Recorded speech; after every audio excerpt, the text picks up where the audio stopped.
아내들이여 남편에게 복종하기를 주께 순종하듯 하십시오. 이는 그리스도께서 교회의 머리 되신 같이 남편은 아내의 머리이기 때문입니다. 그리스도가 바로 몸의 구주십니다. 교회가 그리스도께 복종하듯 아내들도 모든 일에 남편에게 복종하십시오. 남편들이여 아내 사랑하기를 그리스도께서 교회를 사랑하시고 교회를 위해 자신을 내어주심 같이 하십시오. 그리스도께서 이렇게 하신 것은 말씀을 통해 교회를 물로 씻어 깨끗하게 해서 거룩하게 하시고 티나 주름이나 다른 지저분한 것들이 없이 교회를 자기 앞에서 영광스러운 모습으로 서도록 해서 오직 거룩하고 흠이 없게 하기 위한 것입니다. 이와 같이 남편들도 자기 아내 사랑하기를 자기 몸을 사랑하듯이 해야 합니다. 자기 아내를 사랑하는 것은 바로 자신을 사랑하는 것입니다. 자기의 육체를 미워하는 사람은 없습니다. 누구나 자신을 먹이고 보살피기를 그리스도께서 교회를 위해 하시듯 합니다. 이는 우리가 그리스도 몸의 지체들이기 때문입니다. 이러므로 사람이 부모를 떠나 그의 아내와 연합해 둘이 한 육체가 될 것이다. 이 비밀이 큽니다. 나는 지금 그리스도와 교회에 관해 말하고 있습니다. 그러나 여러분도 각자 자기 아내 사랑하기를 자기 사랑하듯 하고 아내는 남편을 존경하십시오. 수요일 아침 하나님 앞에 기도하는 시간 갖길 원합니다. 오늘은 에베소서 5장 22절에서 33절의 말씀을 먼저 묵상하고 나눈 뒤에 함께 기도하겠습니다. 오늘 우리가 나눈 말씀 여러분 익숙하시지요? 다른 어떤 말씀보다 우리의 삶에 가장 실제적이고 또한 적극적으로 적용하는 말씀 중에 하나가 아닌가 싶습니다. 그런데 흥미로운 것은 그 말씀의 적용이 자신을 향한 것보다는 상대방에 더 먼저 적극적으로 적용하는 그런 말씀이 아닐까 싶습니다. 이것은 올바른 적용은 아니지요. 오늘은 특별히 아내와 남편의 그 부부의 관계 속에서 설명되는 말씀이기 때문에 더욱 그러한 것 같습니다. 그러나 이것을 우리는 마음속에 바람이 있습니다. 배우자의 관계 속에서 이런 사랑이 넘치는 관계가 되는 것을 어떠한 사람도 거부하거나 또 반대하는 사람은 아마 없을 것입니다. 그러니 이 관계 속에서 하나님께서는 사랑으로 서로 좋은 관계를 맺는 것, 그것을 하나님께서 원하고 계시는데 중요한 것은 무엇인가?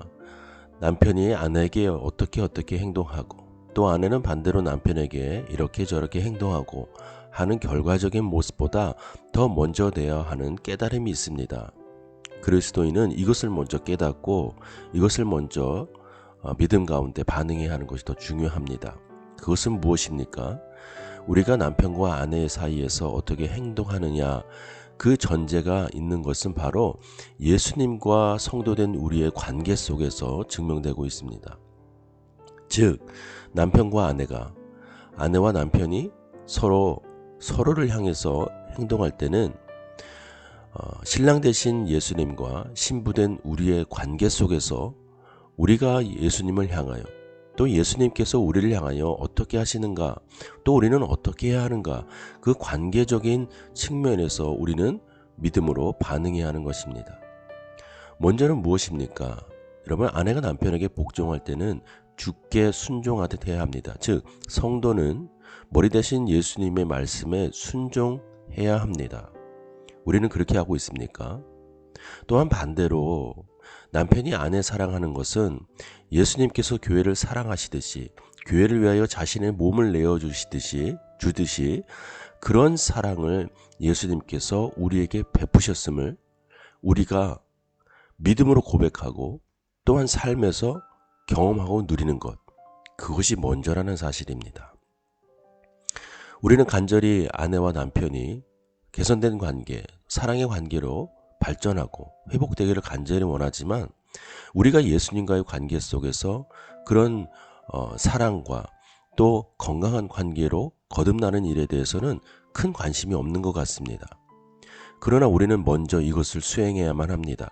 즉 예수님께서 교회 사랑하듯이 우리를 사랑하시는 그 사랑을 먼저 우리는 믿어야만 합니다. 누려야만 합니다. 또한 그 사랑에 우리가 발맞추어 우리에게 주시는 하나님의 말씀에 대하여 우리는 무조건적으로 순종하고 그 말씀을 따라야만 합니다. 이것을 먼저 경험하는 것이 먼저입니다. 최우선입니다. 이것을 우리가 알지 못하고 누리지 못한다면 결코 우리는 우리의 삶에서 이 주신 말씀처럼 아내를 사랑하고 남편에게 복종하는 일, 이 일을 결코 수행하기가 어려운 것입니다. 이것을 빼놓고 그저 결과적으로 행동적으로 이것을 적용하다 보니 그것이 쉽지 않고 잘 안 되는 것입니다. 사랑하는 여러분, 늘 성경 속에서 우리 삶에 요구하시는 하나님의 그 삶의 모습, 삶의 방식들은 늘 하나님과 구원받은 우리의 관계 속에서 먼저 그것을 깨닫고 누릴 때만이 진정으로 우리 삶 가운데 그것을 행할 수 있다는 사실을 꼭 기억하십시오. 이웃을 사랑하고 원수를 사랑하는 일, 그것이 우리의 힘으로 가능합니까? 아닙니다. 우리를 사랑하시는, 정말 원수되었던 우리를 끝까지 사랑하시는 하나님의 사랑을 깨닫고 알아야지만 그것이 조금씩 가능해지는 것입니다. 오늘 주신 말씀도 꼭 기억하십시오. 혹 여러분 가운데 가정의 회복과 관계의 회복을 간절히 구하는 분이 계시다면 먼저 하나님과의 관계, 무엇보다 우리를 사랑하셔서 자신을 내어주신 예수 그리스도의 사랑을 먼저 깨닫고 그 사랑 안에서 예수 그리스도의 말씀을 순종하고 또 따르는 그 관계로 회복되고 또 나아갈 때에 우리가 그토록 원하는 우리 가정과 또 부부의 관계와 모든 관계 속에서 놀라운 회복이 일어날 것입니다. 그러니 오늘 말씀의 결론에는 사람이 부모를 떠나 그의 아내와 연합해 둘이 한 육체가 될 것이라고 말씀하십니다. 우리가 먼저 우리를 구원하신 예수 그리스도와 한 몸을 이루어야 합니다. 하나 되어야 합니다. 일치되어야 합니다. 그것이 먼저입니다. 오늘 이 말씀을 붙들고 부부 관계뿐만 아니라 가정 속에서 또한 우리가 속한 일터의 관계 속에서 이 말씀을 적용하고 또한 누리는 우리 하나 가족이 되기를 간절히 바랍니다. 이 시간 각자에게 주시는 말씀을 묵상하고 함께 기도하겠습니다.